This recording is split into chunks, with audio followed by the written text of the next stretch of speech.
Hello and welcome to World Insight with me, Tian. The program is coming to you from Beijing on CGTN.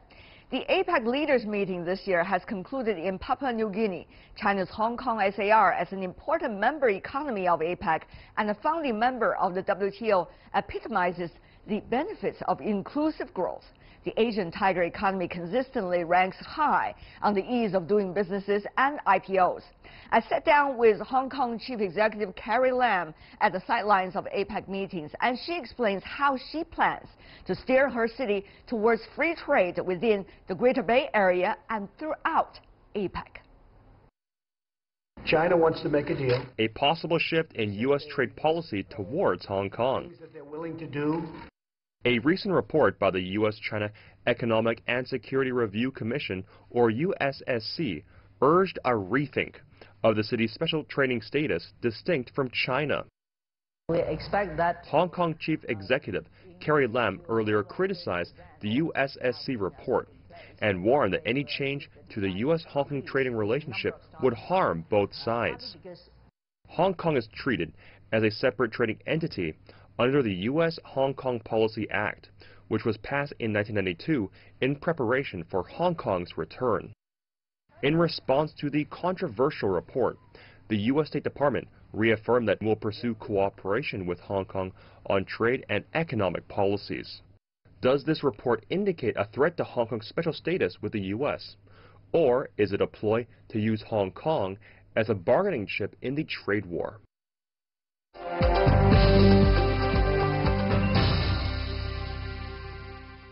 When you refer to the U.S. statement, that's actually, for the time being, it's not the U.S. government, it's the U.S. Congress. And they have sort of taken a certain view, which I do not agree, about whether they should continue to treat Hong Kong as a separate customs entity and with different policies. I think that is only legitimate because we have our own system. And this own system has been working very well, both in terms of the rule of law, the independence of judiciary, the protection of IP rights and freedoms and rights.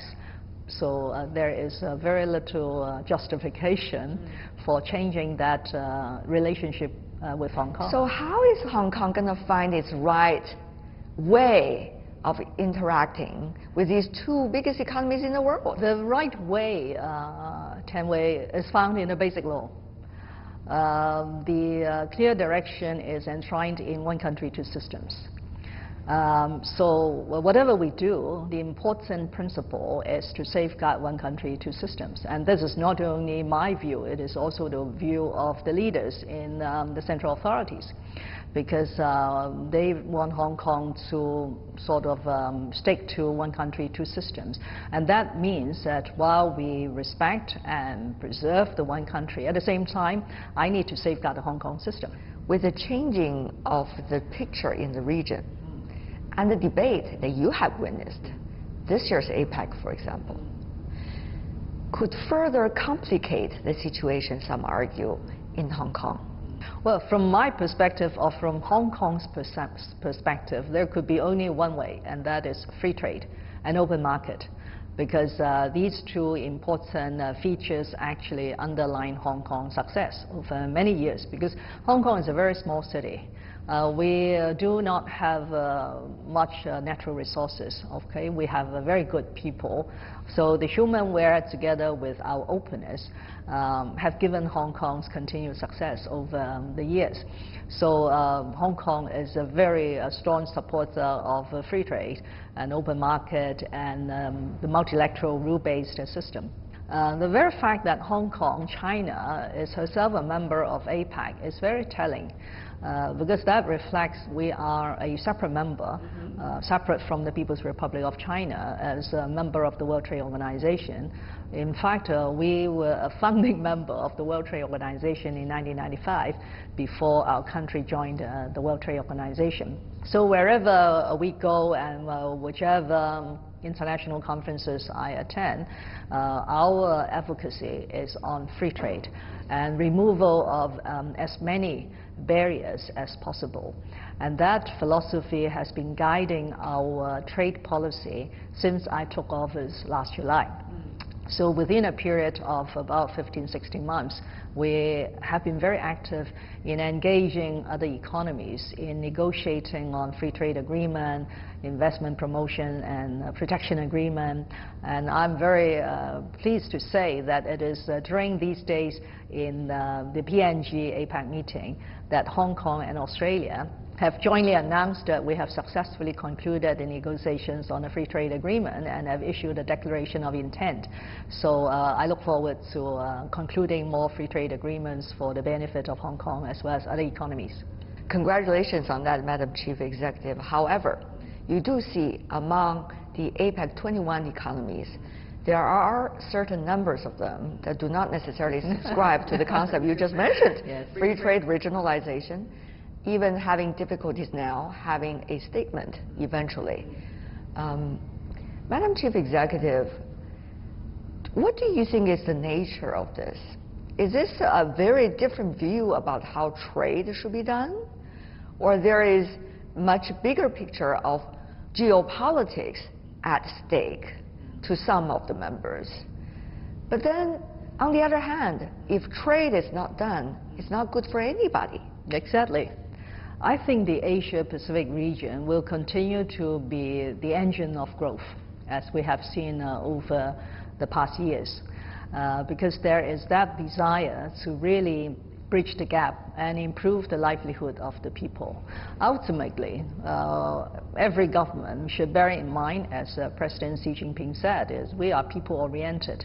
Whatever we do, we want to improve the livelihood of the people. So with that very clear mission in mind, and as you have mentioned, the benefits of free trade are so obvious to anybody.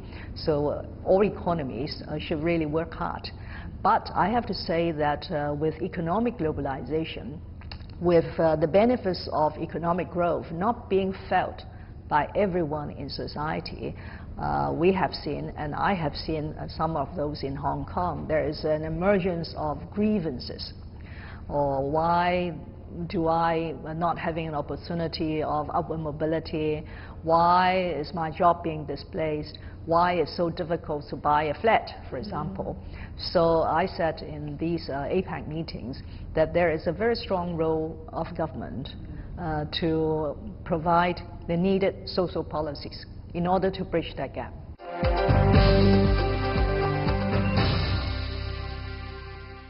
What about the multilateral trade platform? WTO, for example, how is it going to be framed with your administration in Hong Kong, given the debate? The regional one, FTA-AP, I know everybody wants to have one, but their definition of FTA-AP is very different from one another. So what do you make of these real international and regional trade mechanisms? What will be Hong Kong's way of approaching it? Hong Kong being a founding member of the World Trade Organization, we fully support the multilateralism, the rule-based multilateralism, that is free trade, open trade, and transparency. But of course, any institution is not perfect. So there have been talks that WTO have some deficiency. That's fine. But let's then look at where are those deficiencies and try to address those in a collective manner, because WTO is a very huge organization. But don't sort of deviate or throw away the fundamental principles, which has brought so much value to people around the world. Beyond the WTO, we are also very keen to take part in regional system. So that's why the FTA with the 10 member nations of ASEAN is one of those examples. And beyond the FTA with ASEAN, we now want to join also RCEP. But as primarily Kachang said in Singapore, RCEP amongst themselves, they wanted to complete their negotiation next year, so we'll wait and see. And of course, closer to home ourselves, we have this wonderful opportunity of the Greater Bay Area. Yes. That is one of the major regional developments in the mainland of China. But when is that going to deliver the real results? Well, results are being delivered almost every day, but we don't go down the big bang approach. As you can see, we are now having easier access in terms of people flow. We have enhanced connectivity with the opening of the high-speed train and the Hong Kong-Macau-Zhuhai Bridge, and we are sort of devising policies to facilitate the development of some services which Hong Kong is very good at, for example, medical and higher education in the mainland cities of Guangdong. And on financial side, we also are trying to get more facilitation and greater connectivity for Hong Kong's financial services to operate in the mainland cities in the Greater Bay Area. Belt and Road Initiative, of course, is a very important platform with which partnerships are being encouraged. But, Madam Chief Executive, there have also been complaints, quote unquote, about so-called debt issue related to the Belt and Road, about the quality, environment issue related to the Belt and Road. As an ardent supporter of this idea and as a partnership on this platform, what do you make of these complaints, and how will Hong Kong be able to maneuver itself among the very complicated situation related to the development issue? I feel it is exactly because of those concerns that Hong Kong has a pivotal role to play. I see. So, for example, we have offered ourselves in terms of professional services like risk management. So if you refer to projects which are risky, which may incur heavy debt, that means that at the very beginning of conceiving that project, you need very professional support in terms of risk assessment. And even if the project has gone underway, you need very clear and very useful project management and risk management. And then if things go wrong, very effective and credible dispute resolution. All these services are what Hong Kong is good at. That's why we have been promoting Hong Kong to the state-owned enterprises that take us along if you have a Belt and Road project, so that we could support you and provide all the needed inputs.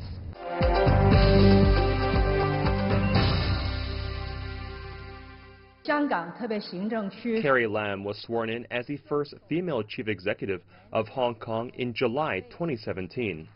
Under Lam's leadership, Hong Kong has witnessed the completion of infrastructure projects like the Hong Kong-Zhuhai-Macau Bridge and the Beijing-Hong Kong high-speed rail.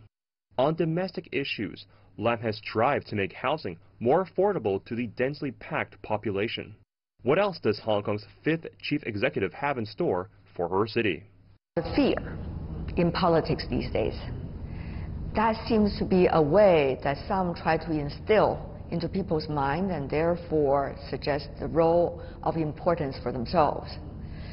Madam Chief Executive, as a seasoned public servant and someone who has been serving Hong Kong for quite some time, what do you make of that tactic, shall we say?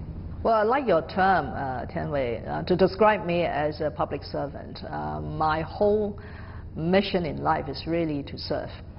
So 16 months as a chief executive has given me that experience that as long as I'm very genuine, I'm very sincere, I don't have my own personal agenda, I'm there to serve.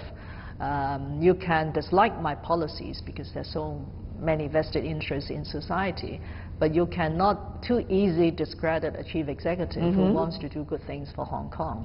So whether you call it a process of trying to depoliticize the complication or whether addressing the fear, I don't know, but I do feel that people look for good governance.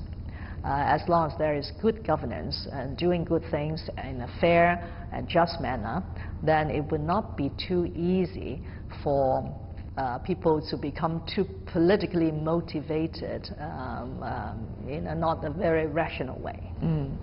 We also see, not only in international politics, but also politics everywhere, about how messages are being framed and how people use framing of messages in order to change the real nature of the issue. Sure. So what do you think about these, once again, ways of doing things? And yet, it is very important for the public to understand the real nature of the issue though it is difficult. Yeah. We work very hard at certain policy initiatives, and we truly believe that those policy initiatives are very good for Hong Kong. We do not mind a rational debate. But unfortunately, it's healthy to have a rational debate. Those policy initiatives somehow have been either twisted, misrepresented, or just bad-mouthed on day one. So I shared with my colleagues that from now on, apart from formulating policies, we better think about how to disseminate and how to market and promote that policy, rather than take for granted that this is something good, people will love it. Because nowadays, when people receive a message, there are so many means, and it is so speedy. If you don't disseminate well from day one, you're put on the defense. Right. Because there have been a lot of attacks and criticisms.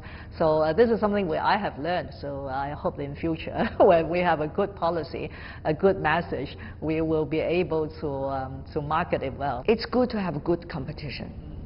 And yet we do see the mentality of zero-sum game, particularly recently. So from your perspective, is there a way of changing it? And is there a way of doing better ourselves in order to eventually prove what is right and what is wrong? But are we tough enough during this process of being tested? Competition is fine. Competition keeps us on the toes and gives us the drive to do better. But if competition at the end of the day hurts everybody, that's not good. That's why, again, if you allow me, I draw it back to the Greater Bay Area. People have been saying Shenzhen and Hong Kong are competing. But if Shenzhen and Hong Kong can work together in a regional development called the Greater Bay Area, then we can do great things, not only for Hong Kong and Shenzhen, not only for the entire Guangdong province, but for the nation. So let's work on that basis and trying to address our differences in a rational manner and try to be as humble, as inclusive as possible when differences do occur. The real last question for you, Madam Chief Executive, is how could you always be so energetic? I see you everywhere. All the international important events where you can promote Hong Kong. I also see you in Beijing pretty often in order to get the policy with the central government. You're in Hong Kong, of course, very passionate pushing the agenda, no matter how you are being framed. How to get that guts and that strength always going, continuous process? Well, one is I have been enjoying this work as a chief executive. Secondly is I've said in public that, because a lot of people ask me the same question, where's your drive and so on.